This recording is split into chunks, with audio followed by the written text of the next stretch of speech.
I think we spend way too much time talking about motivation. And I'm noticing that we now live in a time where saying, I'm not feeling motivated, is used and accepted as a strong enough justification for ourselves and others to not move, to not do, and instead to procrastinate, and ultimately delay living the lives we love to envision when we're feeling motivated.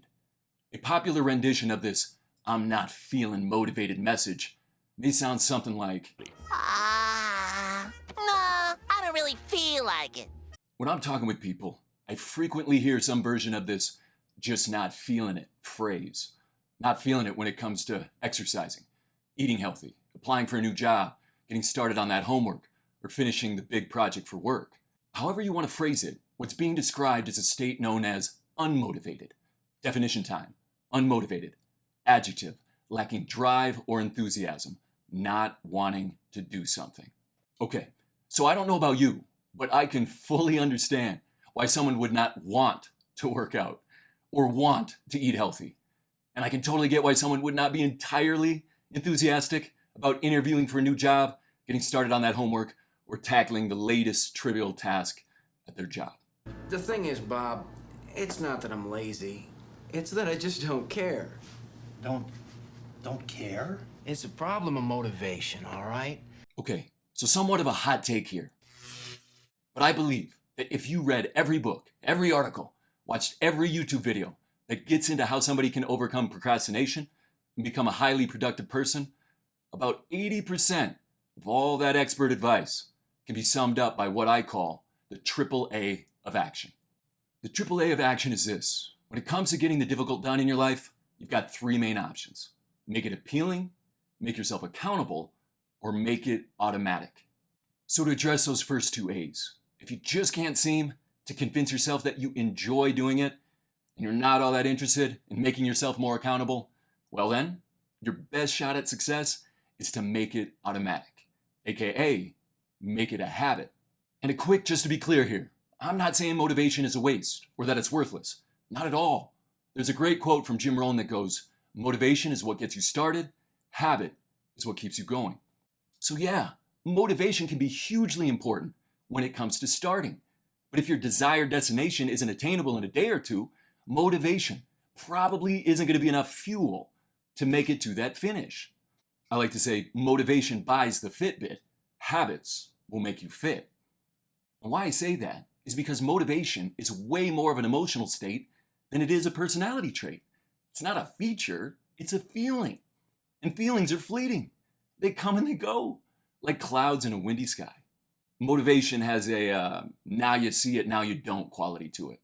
But so many of us talk about motivation in a way that communicates to ourselves and others that it's a set characteristic or quality of an individual. Think about it. We will often describe someone as either being a motivated or unmotivated person. Like motivation is a set, fixed, permanent type of thing. I'm here to tell you, it isn't. And I really wish somebody would have told me this while I was growing up. Okay, little story time here. When I was younger, I was incredibly lazy, and the rest of my family was not. My older brother and my parents were highly productive people. They were busy bodies. They moved around a lot and got difficult things done. I can remember just laying on the couch. Fun fact on that, I actually spent the majority of the developmental stage known as adolescence in a reclined position. But back to it, I remember just laying there, and I would watch these people known as my family, buzzing around, getting stuff done. And I would think to myself, those human beings, they're completely different from me. They're highly motivated people, and for whatever reason, that motivation gene of theirs, well, unfortunately, it was not passed on to me. It was demoralizing.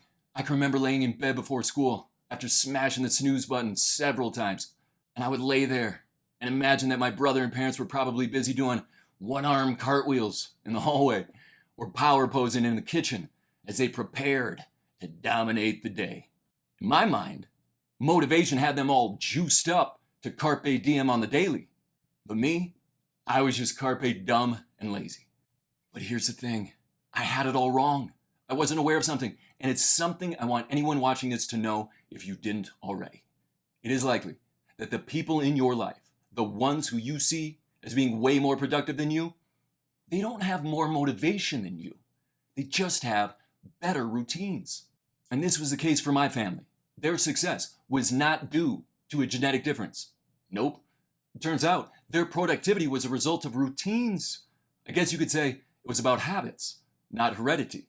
And this is all good news, I promise. Because once you realize that it isn't about the day, your DNA, or having to wait for motivation to arrive, you can then avoid getting sucked into the vicious cycle that is known as the procrastination doom loop. The doom loop looks like this. It starts when you have that thought. You know that one thought? It goes something like, I really should get started on that task. Which is followed by, but you know what? Yeah, I'm just not feeling motivated at the moment. And up next, yeah, I'll just do it later. And around we go. We've all played this misguided and short-sighted game. Reason being, it's very appealing. When you break it down, the appeal is real because it justifies procrastination, which serves our present self. And it's a passive process, meaning I'm not fully in control of getting this thing done because motivation is required to commence, continue, or complete the task. But it's so important to know that motivation is an unreliable mode of transportation. If motivation were a bus, the arrival schedule would look like this. The author Octavia Butler said it well when she said, "First, forget inspiration. Habit is more dependable. Habit will sustain you whether you're inspired or not." I'm telling you, it can be a total game changer when you realize that you no longer need to wait for an emotion to evoke motion. Excitement is not essential for effort. Plus, what you'll often find is that once you start moving and doing, call that task initiation, things get a whole lot easier because it usually takes more willpower to start than it does to sustain. Not only that, maybe just maybe, after you've created a little momentum, motivation, almighty mo may arrive to put some more wind in your sails. As Pablo Picasso once said, inspiration exists, but it has to find you working. But even if motivation doesn't arrive to provide a boost on that particular day, always remember, your tomorrow self will greatly appreciate the unenthused efforts made by yester you. And when you go big picture with this, you'll realize that living a life that isn't grounded in routines and habits, well, just doesn't go that well for anyone. Reason being, when you have to use the limited resource known as willpower for every effort, every duty and detail of the day, you will find that life at its best feels meh and mediocre. And at its worst, life will feel miserable. And if you think it's heavy-handed of me to say a life that isn't built on the foundation of habit and routine can be a miserable existence, allow me to share the words of the 19th century philosopher and psychologist William James. He came off the top rope with this one, so brace yourself.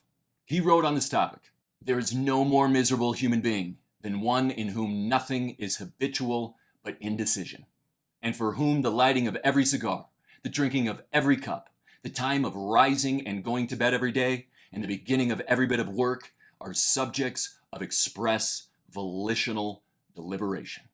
End of quote. But let's look at the other side. Call that the bright side. If you choose to make and maintain healthy habits and routines, you will find a bounty of benefits.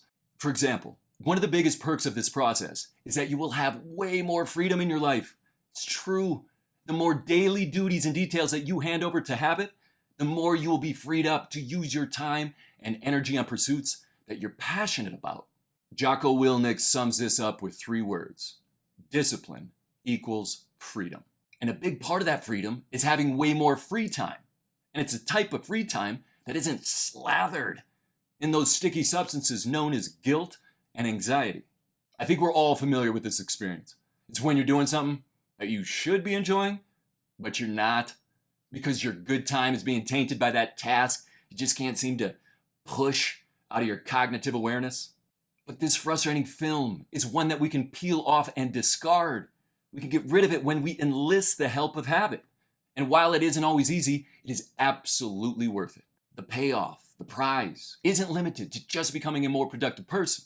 You will also get to experience the settled satisfaction that comes from truly being done for the day. Done with the difficult, that is, because when you do it right, you may have the entire night or who knows, the entire weekend to enjoy your favorite activities.